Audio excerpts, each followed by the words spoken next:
Oh hey, how you doing? Bienvenue au Woman Talk That Talk. Aujourd'hui, nous allons parler finances.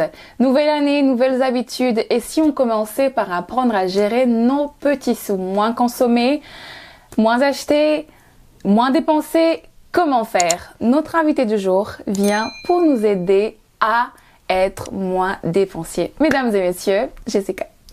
Oh, hey, how you doing?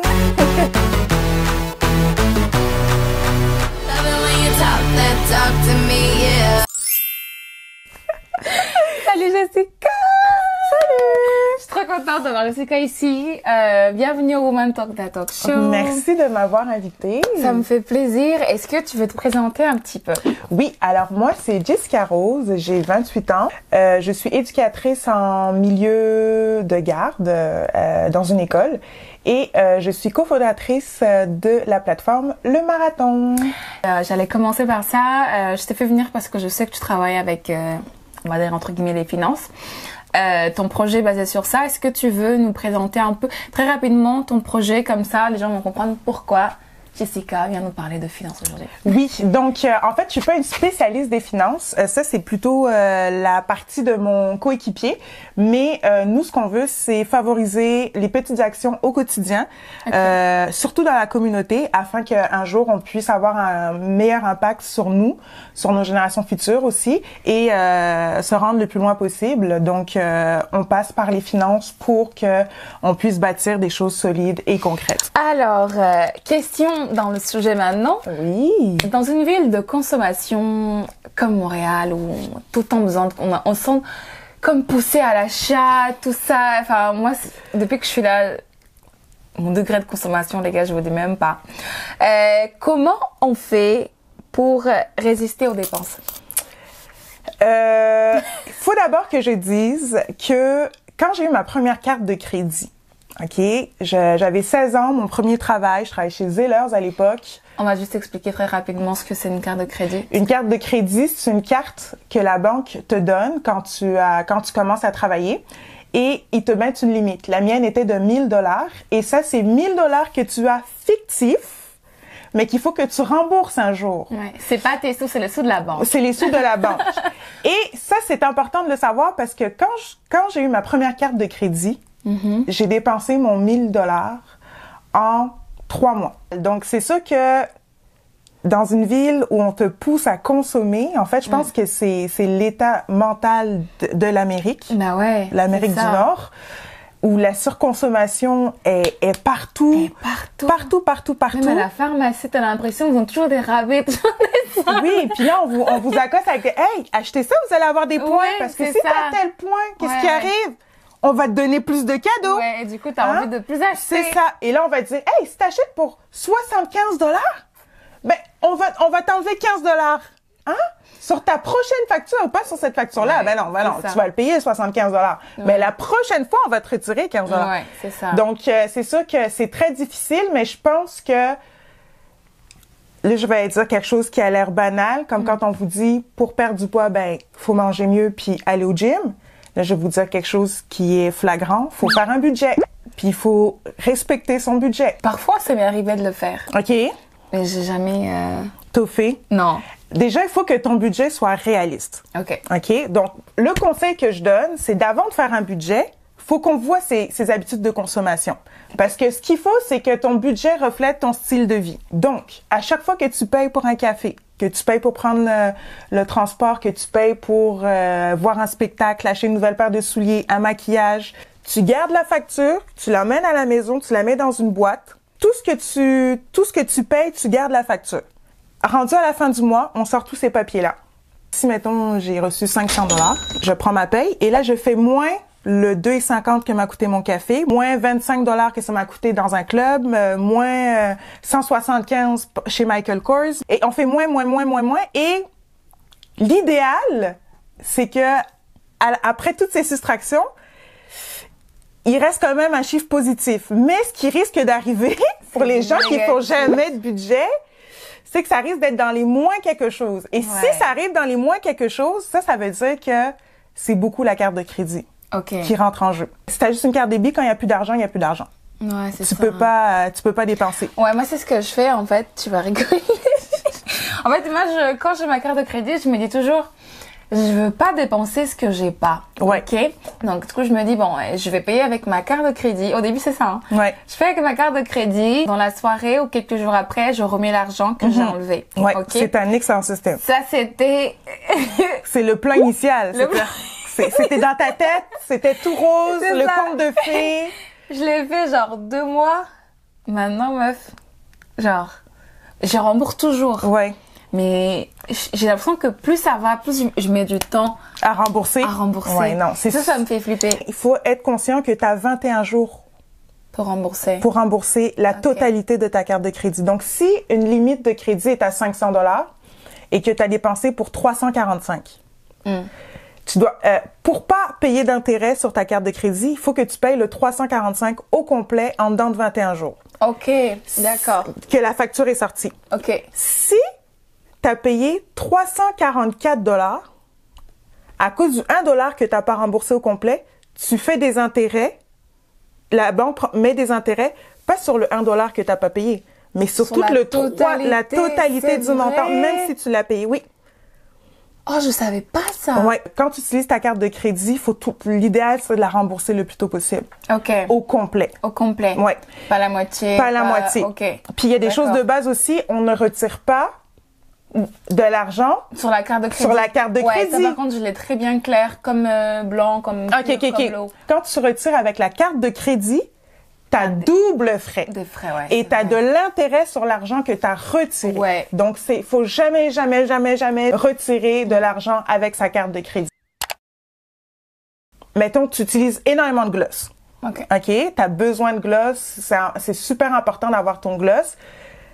Donc, tu sais que par mois, il faut que tu en achètes un par mois parce que vu que tu utilises tout le temps ton gloss, ben, il faut tout le temps que tu aies un budget. OK. Ben, tu as un budget maquillage.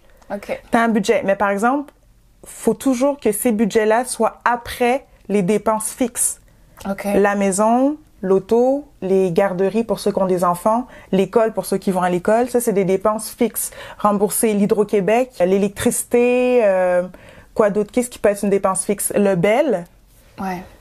C'est facture téléphonique. La facture téléphonique, ton cellulaire, ça, c'est des dépenses fixes. T'as pas le choix de les payer. OK. Parce que si tu les payes pas, qu'est-ce qui arrive? C'est que ça entache ton crédit.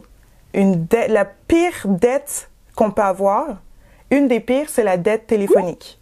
Ah ouais? Parce que ici, les compagnies téléphoniques ne se gênent pas pour salir ton crédit. D'accord. Et il y a beaucoup de gens qui pensent que ne pas payer une facture, 2 factures, 3 factures, c'est pas grave, mais c'est très, très grave parce que aussitôt il l'envoie au dossier de crédit. Un dossier de crédit, on en a besoin pour avoir un appartement, pour avoir une voiture, pour avoir un prêt pour aller à l'école. Donc, ça ampute vraiment beaucoup, puis c'est très facile ça va très vite de détruire son crédit, mais d'avoir un bon crédit, ça prend plus de temps.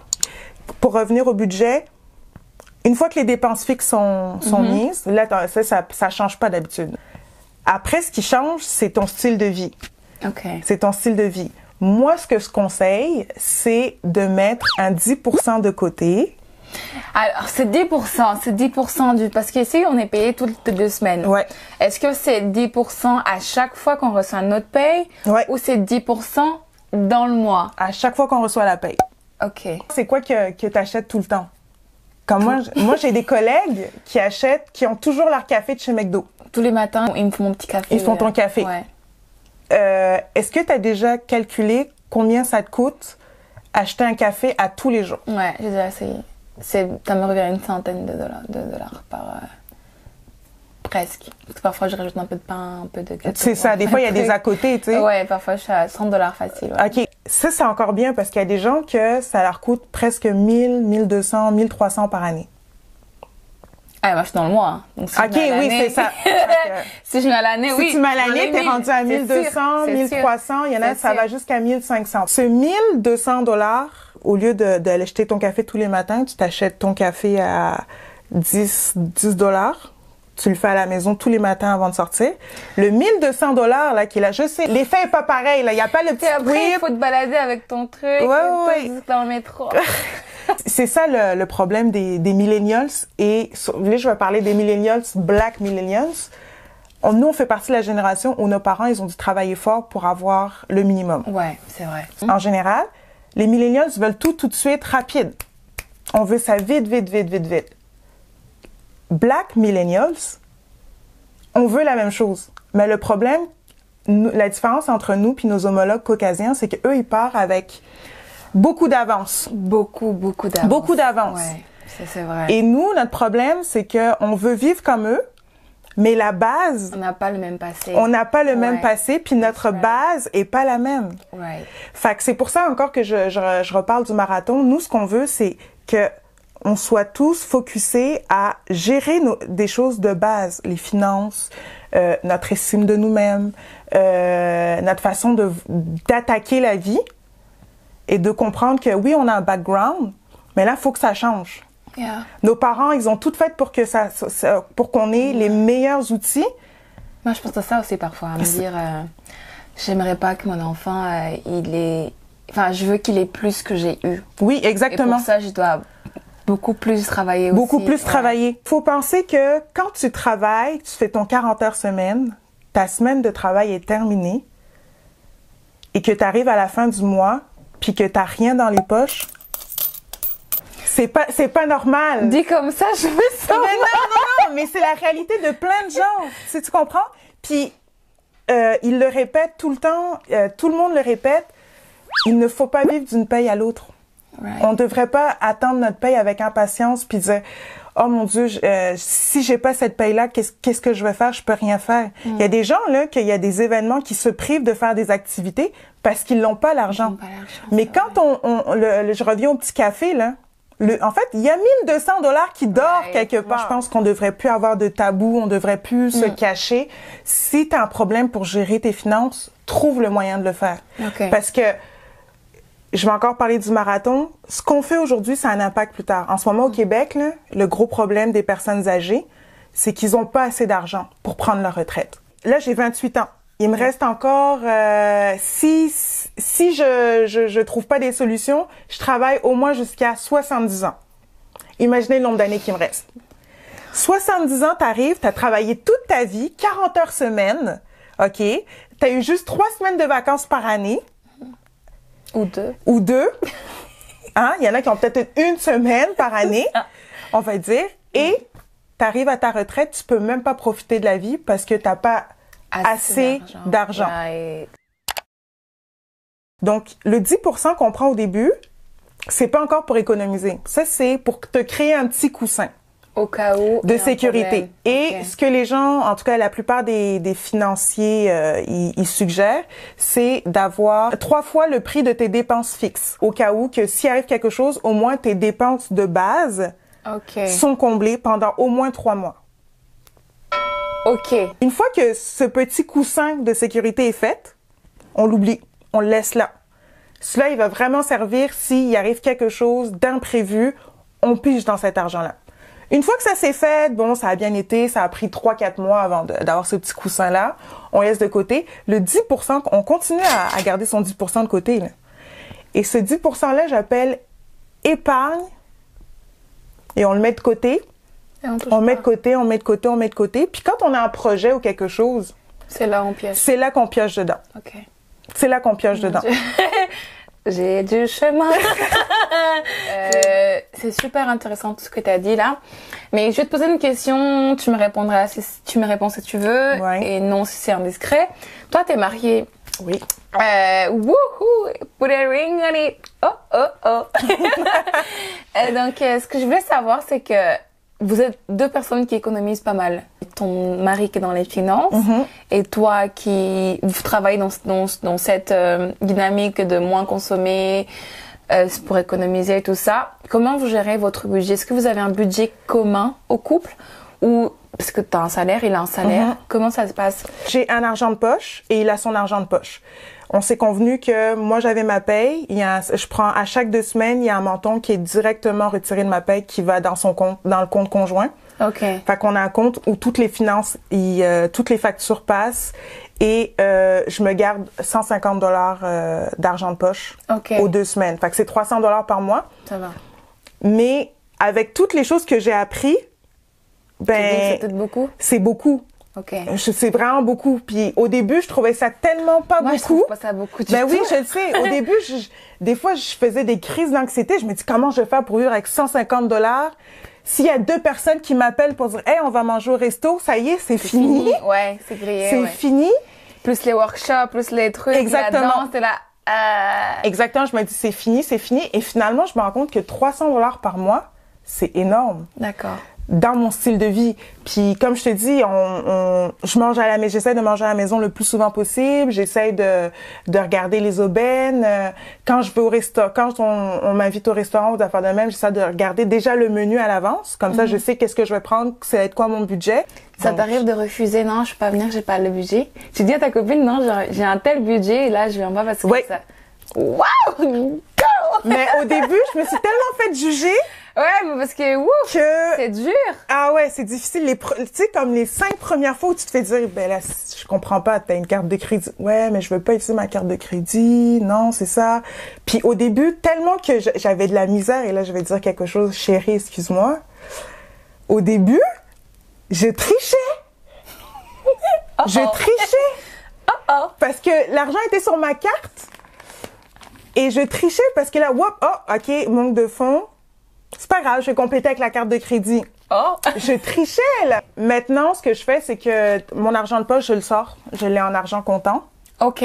Comme ça, t'es pas je tentée sais, je à le vois, retirer. je suis pas tentée, puis... Ça, c'est une bonne technique, ouais, ça. puis je me prive pas, là, je me prive de rien du tout.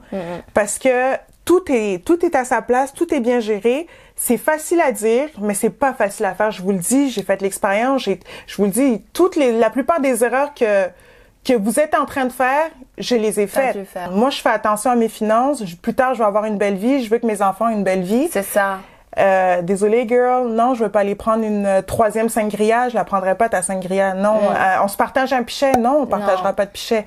Tu sais, on peut passer une belle soirée sans trop dépenser, t'sais. Donc, t'as ton salaire, ta carte débit. Ouais. Il a sa carte débit. Ouais.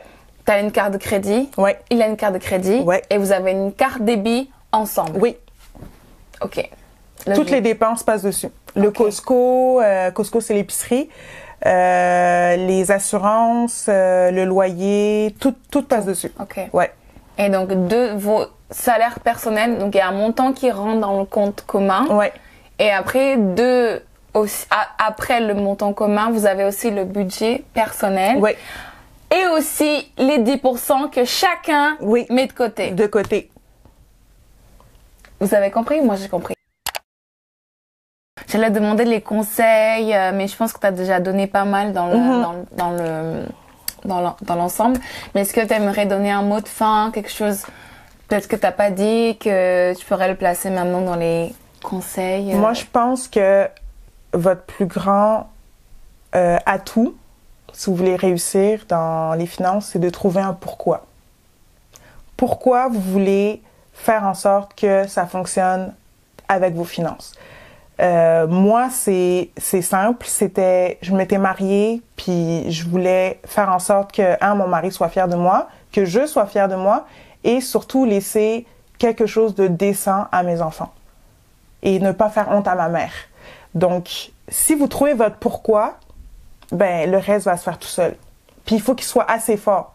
Vraiment fort, en fait. Il faut qu'il soit extrêmement fort pour que ça fonctionne. C'est une question de constance, de se tenir, de trouver des trucs. Et il y a tellement de choses sur Internet, tellement de sujets. Faites vos recherches pour de vrai. Faites vos recherches. Sur ces belles paroles, nous terminons cette discussion. Oui. Maintenant, on va passer au tableau jeu. Qu'est-ce qui te rend heureuse, Jessica? OK. Poulet! J'adore le poulet. Ta position préférée? Ouh loulou!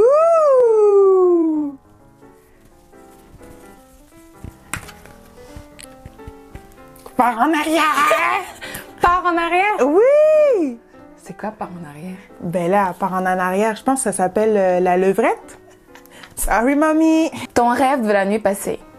Mon rêve de la nuit passée? Ouais. En plus, je pense que je m'en rappelle. Ah! Bizarre. Le secret de tes cheveux? Le secret de mes cheveux? Ouais. La génétique. Wouhou! Ton plaisir gourmand. Le tiramisu. Et mon préféré, c'est celui de chez Lazio à Terrebonne. Ouloulou! C'est vrai? Ah ouais, délicieux. On fait de la pub, hein? On fait de la pub. Ma Jessica, avant de terminer, avant de te laisser partir, Oui. est-ce que tu likes la page Facebook, Oui. Instagram? Oui. Est-ce que tu es abonné sur la chaîne YouTube? Oui. Déjà, en fait, comme Jessica, si vous avez aimé cet épisode sur la finance, moi j'ai appris tellement de choses et je suis certaine que toi aussi. Alors, abonne-toi à la chaîne, partage la vidéo, laisse tes commentaires, donne-nous tes impressions. La page Facebook t'attend et la page Instagram aussi, donc Woman Talk That Talk. Juste un petit goodies. Merci. Et je te fais un gros câlin parce que ça m'a vraiment fait plaisir que tu viennes ici, chez nous. Et avant de partir, on dit toujours, n'oubliez pas, Woman Talk that Talk. talk. Bye! Bye.